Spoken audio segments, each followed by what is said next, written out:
Hey, I'd like to talk about UBI, or what is known as Universal Basic Income. Up front, in general, I don't like it because it doesn't work the way people would like it to.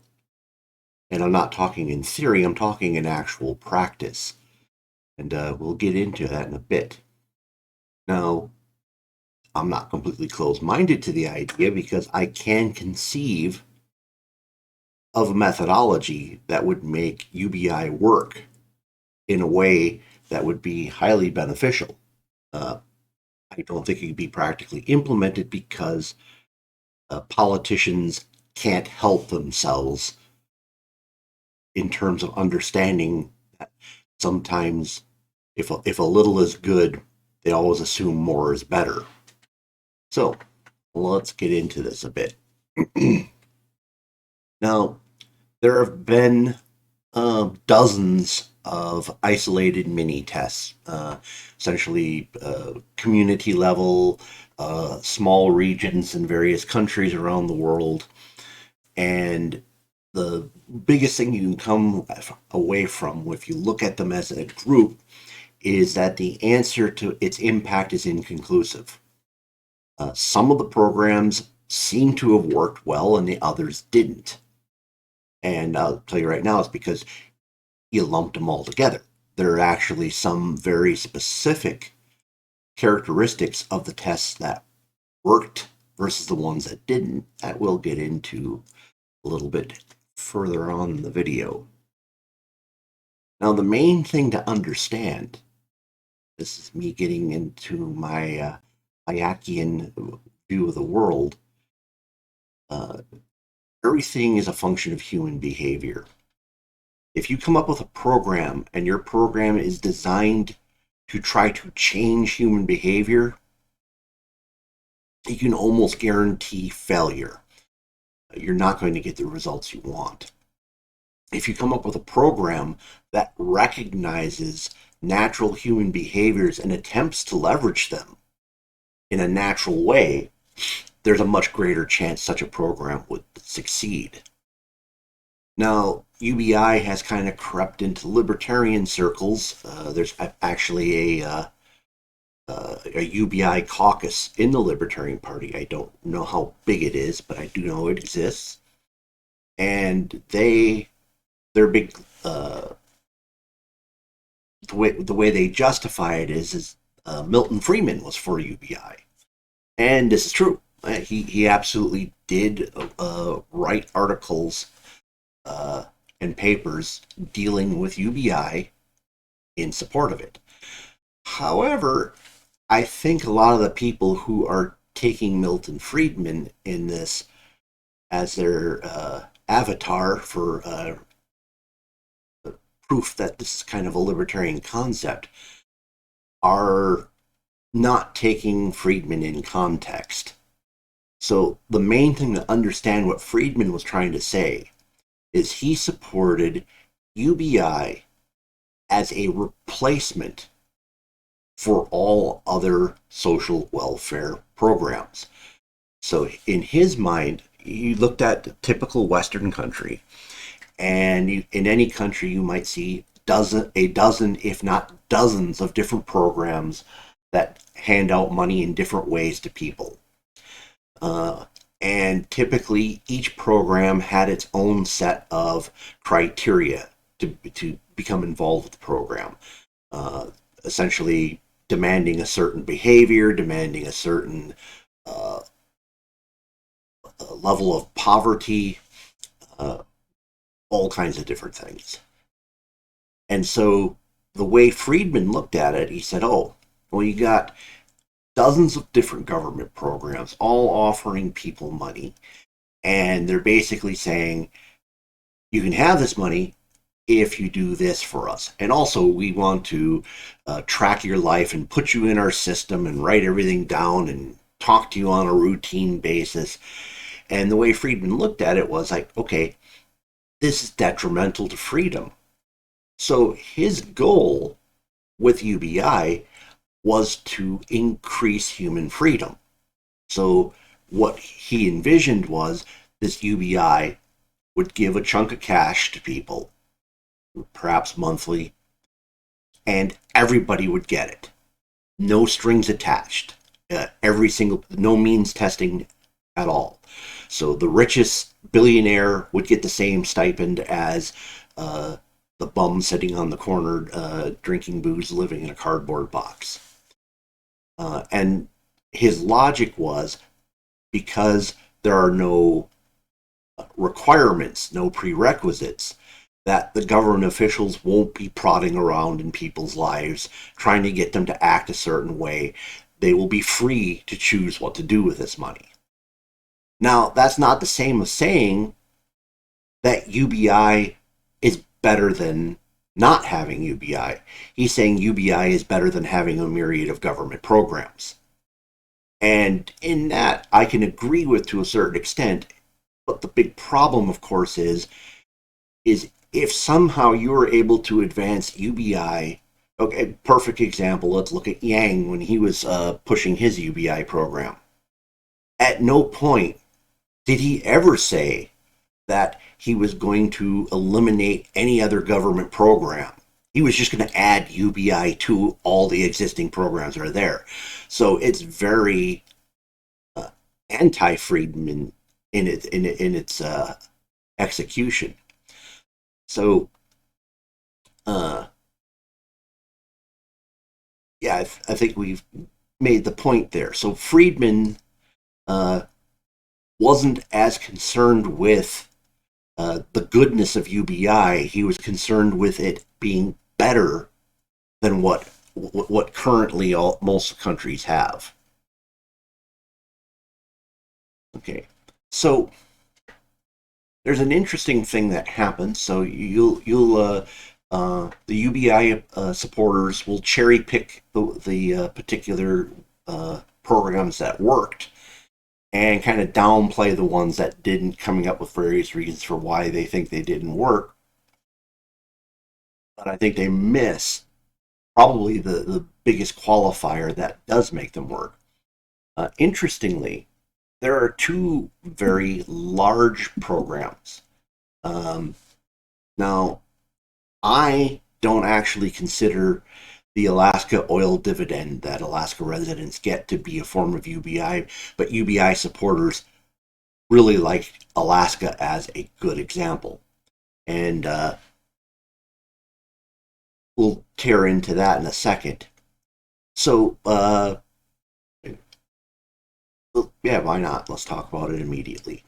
So the Alaska oil dividend, the way it works is Alaska made an agreement with the oil producers who extract oil from around Alaska that a certain percentage of the profits basically comes back into a public fund, and this public fund gets divvied up amongst the population of Alaska on an annual basis. This is not UBI because, one, in a real UBI system, you're going to have to, if you try to duplicate Alaska's system across the United States, there's no money bags corporation to tap into to make it work for the whole nation. So you're going to have to tax everybody in order to give everybody back money. So that part of the Alaskan program is unique and very much not the way UBI could possibly be implemented on a larger scale. The other problem is there's very little in the way of studies showing what Alaskans were like before and how they were after the implementation of this. Because the dividend's been in place so long, it's hard to determine what, if you were to compare a pre-dividend Alaskan to a post-dividend Alaskan, you're basically looking at a time span of 30, 40, maybe even more years. So how much of the change between the pre-person and the post-person is a function of technology versus the stipend they're receiving? And the second problem is because because it's across the entire state and Alaska itself is isolated as a state, we don't know what effect it's having on the overall prices. For instance, if we suddenly eliminated the dividend and said it's never coming back, would all prices drop a certain percentage similar to the percentage that Alaskans' income dropped? If you look at things from a supply point of view, logically you'd say that's a really good chance it would happen. So the thing is Alaska doesn't tell us anything. It doesn't support UBI. It doesn't demolish UBI. It doesn't do anything to UBI at all. But the UBI enthusiasts love it because they say, look, it's happening. Okay, it is. Now, the one that UBI people don't like to talk about is the Speenhamland system. Now, I'm probably butchering the pronunciation. It's name of an English village, probably has a combination of Viking, Nordic, Anglo-Saxon, and Norman influences, and who knows what it originally meant and how you would say it now, but Speenhamland. So, what was the Speenhamland system? Well, essentially, when England was going through its Industrial Revolution, it had a period where essentially there was unrest amongst the workers because things were changing in a dramatic way. And so what the Speenhamland system was put in place to do, it had two goals. One was to calm people down so that they would be less likely to revolt. And the second was to slow the movement of workers from rural areas to the cities. Essentially, rural areas were trying to keep their workers there rather than them go to the city looking for better jobs. The Speenhamland system was the most extensive UBI experiment ever done. It covered more area than any other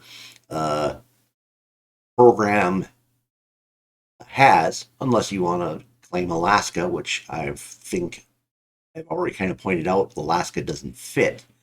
So the Speenhamland system was the biggest and the longest. It ran from 1795 to 1834. No other program ran as long. Now, to be fair, the Speenhamland system did require a certain minimum threshold of activity from the receiver, and it also was means tested. But there was no limit on the number of people who could receive it. It was somewhat scattered. Not every place in England adopted the system, but a large chunk of it did. And every area had its own eccentricities on how they applied things. So, in the aftermath of it, and the reason why it was eliminated was by 1834, they believed that a lot of the issues that were affecting the working class had kind of petered out, and they were also did not like the moral effect it was having on the workers, and also it had a tendency to lower the quality and quantity of work. One observer, Carl Polonier, pointed out that the justices of Berkshire decided to offer income support to supplement wages, with the amount set in relationship to the price of bread and the number of children in the household, so that the destitute would have a minimum income no matter what they earned. And this is, we're quoting him here. Under the Speenhamland law, a man was relieved even if he was in employment, as long as his wages amounted to less than the family income generated to him by the scale. And the scale being whatever they set up for that particular area. Hence, no labor had any financial interest in satisfying his employer. Within a few years, the productivity of labor declined to the pauper level. thus providing an added reason for employers not to raise wages above the scale. For once the intensity of labor, the care and efficiency with which it was performed dropped below a definite level, it became indistinguishable from boondoggling. In the long run, the result was ghastly. Although it took some time till the respect of the common man sank to the point where he preferred poor relief to wages, his wages, which were subsidized from the public funds, were bound eventually to be bottomless. Okay, so why is there a characteristic of the Spielman system that makes it different from the mini tests that worked? Well, one of them is it's big. We shouldn't discount that at all. And I not only don't I think we should discount it, I think it is a major factor. But there's yet an additional factor that we'll get into. So let's throw the idea out there that we'll entertain exactly what the UBI enthusiasts want to do. That everyone's going to get some kind of chunk of change every month, no matter who they are, what they are, or what's going on. And even if somehow we could convince politicians to give up other programs in order to fund this UBI, let's talk about why this isn't. This is basically feeding bad human behavior rather than good.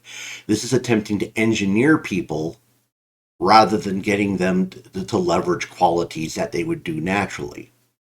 Okay, so some of the people you're going to be giving this money to are addicts, alcoholics, drug users, etc. I'm talking about, the people who are using chemicals dangerously. Will throwing more money at them make their lives better? I think the answer to that is pretty much no. These aren't people who are going to say, "Oh wow, now that I have this money, I'm going to clean up and you know get off whatever I'm on." Actually, they're more likely to uh, deteriorate their health, make things worse, possibly kill themselves. So, if we look at the lowest level of the income class, the people who this should be helping the most, uh, what's going to be the result of the behavior of giving them more money? Well, I hate to stereotype, but I mean, isn't it just going to be increasing the sale of lotto tickets, cigarettes, and beer? Perhaps a box of fine wine. But the point being is the people who have a particular set of behaviors aren't going to suddenly change them because of money coming in. In fact, they're more likely to keep doing what they're doing more. More money does not change human behavior. I think we've all seen the various news stories of somebody uh, from the lower tier who wins the jackpot, wins the lotto, and all of a sudden they're a multimillionaire.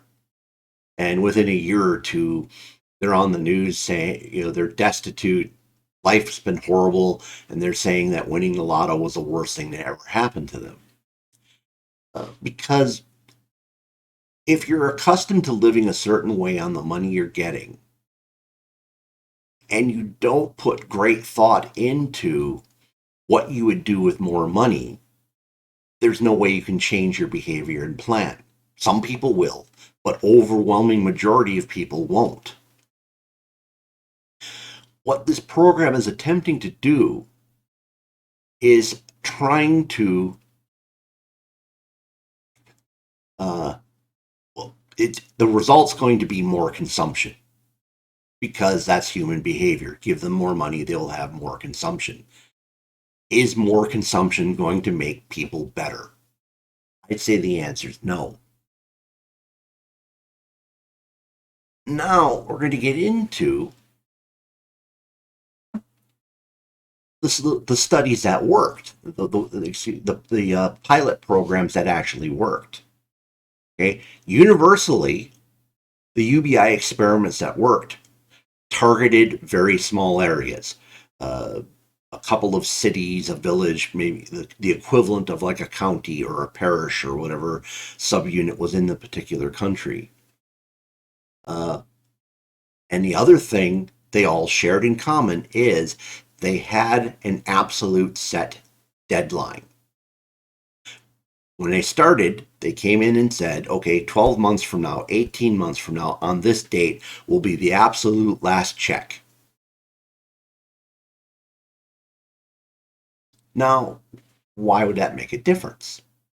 Well, because human beings react to deadlines. Okay? If, let's say, you were building a dam and getting ready to flood a valley, and you told everybody, hey, someday you're going to need to get out of here because they're building that dam. Well, there's a lot of people who just stay put. Now, if you said 7 days from now, this whole place is going to be 20 feet underwater, you're going to get a whole lot more people to leave because people need deadlines. So if you tell people, I'm going to give you money, I'm going to give you money for a really long time, I'm going to give it to you forever. People might say, oh, I'm going to do something to improve my life. But this month, I'm going to go have fun. I'm going to go out to the restaurants. I'm going to go party a little bit more. I'm going to go to the movies. I'm going to do all this other stuff. And, we'll get around to that next month. And next month is probably going to be the same and the same and the same further on. But if you know it's going to end at a certain date, there are a chunk of people who are going to say, oh, I'm going to do something with this money. This is a windfall. This is not forever. I'm going to fix things. Maybe they're going to pay off a debt. Maybe they can't get to work properly because they don't have a car and they're going to buy one. Maybe they want to start a business and this will provide the capital in order to start a business or pay off everything they need to start a business. So what a deadline will do is it will tend, because we're working with human behavior rather than hoping to change human behavior.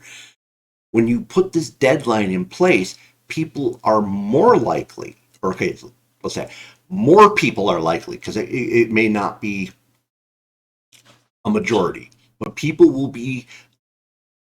some people will be more likely to make capital improvements if they have this money available to them with a deadline. Again, I mentioned the big versus small.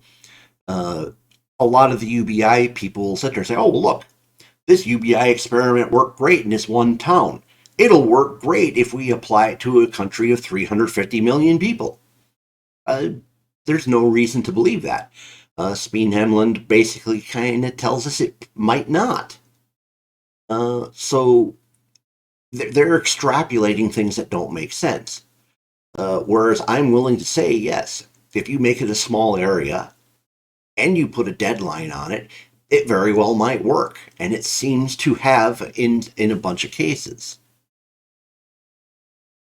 So one of the things that the big UBI people, the ones who want to spread it across the entire nation and give it to everybody, don't look at as the concept of what happens to the demand on staples. Okay, so let's say you're a poorer person and all of a sudden you're going to be getting an extra 1,000 or 2 a month. Okay, and you're going to essentially change your consumption, but not your life. So you're probably going to eat more of what you like.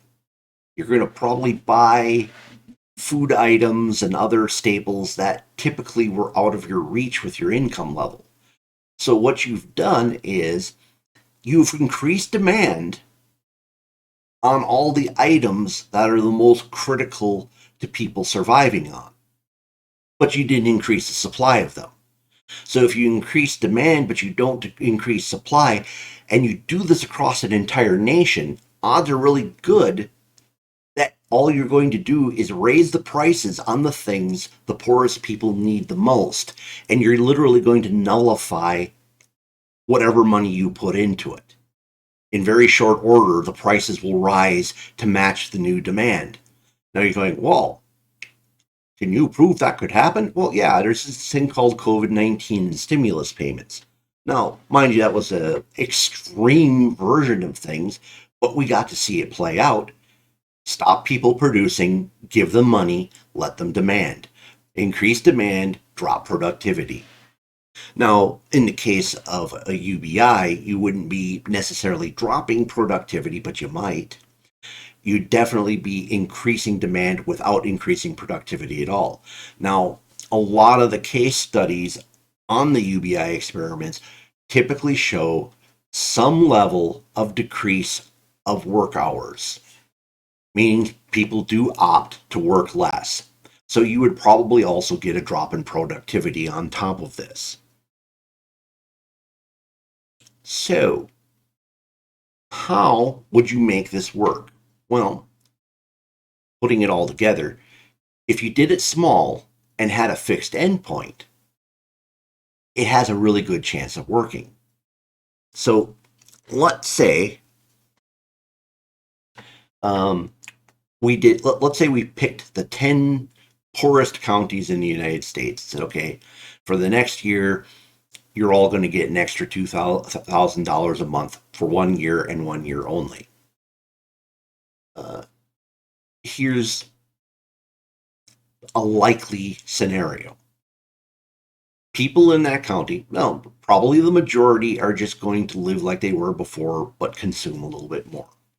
But people who who are otherwise have good behavior on their own, who either had some form of bad luck or made a bad decision, could use this money to get out. Basically, capital improvement, as I talked before. Paying off a loan, buying a vehicle, buying the capital goods for a business, buying the capital goods for an education. So I would say that when you were done with a 12-month experiment in such a county, that you would have a slightly increased core middle class to that county. And an increased middle class is going to have long-term good impact on the county down the line. Now, the really big advantage of basically, let's say, 10 counties scattered across the United States somewhere, one county, no matter how much they decide to consume, is going to completely overwhelm demand on staples. You're basically going to have a 1 year shift where the trucks are going to have to come in a little bit more often. Prices might go up a little, but they're not going to go up as much as if you put that staple demand across an entire country. So I would favor a system like that. If the government could control itself, which I don't believe it can, but if the government could control itself and set up a program where they said, okay, every year we're going to pick the 10 most destitute counties and we're going to come up with a system that's not political. I don't believe it's possible, but let's say we could. We come up with a system that's not political.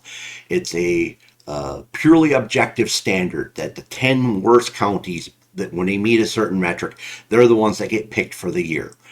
They get a year's worth of income, and then when the year's up, it's done. And then you pick another 10. You would probably do more to improve the overall poverty level than you would from all the other government programs for the entirety of the time they've been functioning. But even though I would support something like that, I don't think it's possible because politicians, once you had it going, would say, well, if 10 counties are good, wouldn't 100 be good? Wouldn't 100 be better? You know, if you did 100, that's 10 times better. And if you did 1,000, that's 100 times better. More is better. Spend more, better. But the thing is yeah, they would screw it up. There's no way they could make it work over the long term. So, in general, just to sum up, Milton Friedman was not necessarily a lover of UBI. He didn't necessarily think it was an it was not the end all. He looked at it as an improvement over the existing myriad of government programs. Uh, Alaska is not a UBI program. The Speen-Hemland system uh, gives strong indicators that large systems with no fixed end dates don't work. The smaller experiments that have been done in the Western world indicate that if the people think the money is going to be indefinite, they don't change their behaviors. If they think the money is going to be definite or definitely, if they know the money is going to be definitely ending at a point, people are more likely to make capital investments that are going to change your life. And I think that pretty much nails UBI. Uh, Please please comment. As you can see, if you do comment, I'm very likely to reply to you. And hope to see you again in the near future. Thank you for watching my video.